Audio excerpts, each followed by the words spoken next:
샬롬, 우리 사랑하는 성도님들 모두에게 하나님의 평안이 가득하길 소망합니다.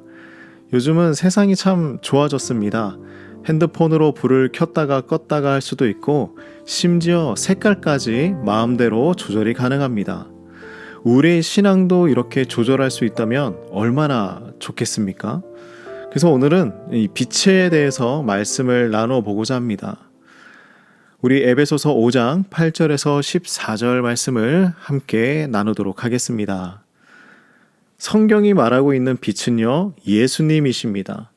예수님 안에 있어야 우리는 빛이 될 수 있습니다. 왜냐하면 빛은 스스로 빛나지 못하기 때문이죠. 빛을 만들고 있는 근원이 있어야 합니다. 과학에서도 빛은 원자의 부딪힘이나 다른 빛의 근원을 흡수해야만 빛이 날 수 있다고 합니다. 그래서 우리가 예수님을 만나기 전에는요, 어두움일 수밖에 없었습니다. 빛을 스스로 낼 수 없는 존재였기 때문이죠. 그럼 우리가 어떻게 되었는가? 8절 말씀 여기에 우리 밑줄을 그으면서 보도록 하겠습니다. 이제는 주 안에서 빛이라. 우리는 주 안에서 빛이라. 우리 주님이 빛의 근원이시기 때문입니다. 우리가 예수님 안에 있을 때에 우리의 빛은 꺼지지 않습니다. 그러므로 우리는 빛의 자녀들처럼 살아가야 하는 것이죠. 그렇다면 빛의 자녀들은 어떻게 살아가야 하는가? 아이들이 부모의 성격을 담는 것처럼 식물의 열매도 이와 동일합니다. 열매는 조건이 필요하죠. 강수량과 햇빛과 땅의 온도와 적당한 바람과 양분이 풍성한 토양이 있어야 합니다.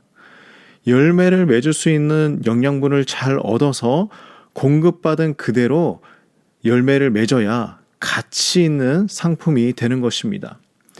주님 주신 그대로 우리는 열매를 맺어야 하는 것이죠. 그렇다면 우리가 가져야 할 열매들은 무엇일까요?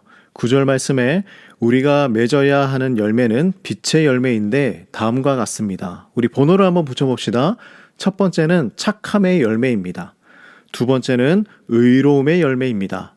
세 번째는 진실함의 열매입니다. 고대 유대교나 기독교 문서에는요, 하나님의 성품을 이 세 가지 덕목으로 많이 설명을 하고 있어요. 그래서 이 세 가지를 한마디로 표현을 해보면 하나님의 선하심이라고 말할 수 있습니다. 하나님께서 그의 백성들과 궁핍한 자들에게 베풀어 주셨던 바로 그 선하심입니다. 그러므로 우리가 이 착함, 의로움, 진실함으로 빛의 열매를 맺으며 살아가기 위해서는요, 날마다 이 질문을 하며 살아가야 합니다. 10절 말씀이죠. 밑줄을 우리 두 번을 그으면서 별표도 해야 합니다. 자, 주를 기쁘시게 할 것이 무엇인가? 그리고 시험하여 보라. 우리는 사랑하는 자녀나 사랑하는 사람에게 항상 어떻게 기쁘게 해줄 수 있을까 항상 고민하며 생각하며 행동합니다. 그리고 내가 준비한 것이 정말 상대방이 기뻐할까? 다시 질문을 해보는 것이죠. 분별해 보는 것입니다. 계속해서 점검해 보는 것입니다. 자, 그래서 다음은 분별해야 할 말씀을 주십니다. 우리 11절 말씀입니다. 어두움의 일을 참여하지 않는 것입니다. 열매는요, 빛을 받아야 열매를 맺을 수 있습니다. 빛을 필요한 만큼 받지 못하면요, 그 열매는 제대로 열매를 맺지 못합니다.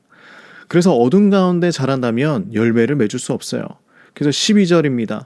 어둠의 일에 참여하지 않아야 하는 이유를 설명하고 있죠. 그것이 부끄러울 만큼 너무 악하기 때문입니다.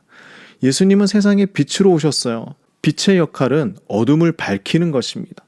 어두워서 보이지 않았던 것을 보이게 하는 것입니다. 그러므로 날마다 예수님 안에서 내가 잘 살아가고 있는지 살펴보아야 하는 것입니다. 14절의 말씀처럼 예수 그리스도의 강렬한 빛을 받아서 깨어나고 일어나야 할 때인 것이죠. 오늘 우리 모두가 주를 기쁘시게 할 것이 무엇인지 생각하며 빛의 자녀로 살아가는 하루가 되시길 간절히 소망합니다. 기도하겠습니다. 하나님 아버지, 우리를 빛의 자녀로 삼아주셔서 너무나 감사합니다. 예수님 안에서 날마다 빛을 공급받으며 선한 열매 맺으며 살아갈 수 있도록 인도하여 주시옵소서. 오늘도 주를 기쁘시게 할 것이 무엇인가 질문하며 주님의 뜻에 발맞추어 살아가게 하여 주시옵소서. 또한 하나님, 병환으로 아픔 가운데 있는 우리 성도님을 위로하여 주시고 새 힘 주셔서 속히 회복하도록 인도하여 주시옵소서. 또한 우리 수능을 준비하는 우리 자녀들 지혜와 강건함을 주시고 단지 수능이 목표가 아니라 하나님을 기쁘시게 하는 일에 비전을 갖고 이 어려운 시기를 뛰어넘게 하여 주시옵소서. 오늘 이 하루도 주님 말씀 붙들고 세상 가운데서 빛으로 살아가게 하여 주시옵소서. 예수님의 이름으로 간절히 기도드립니다. 아멘.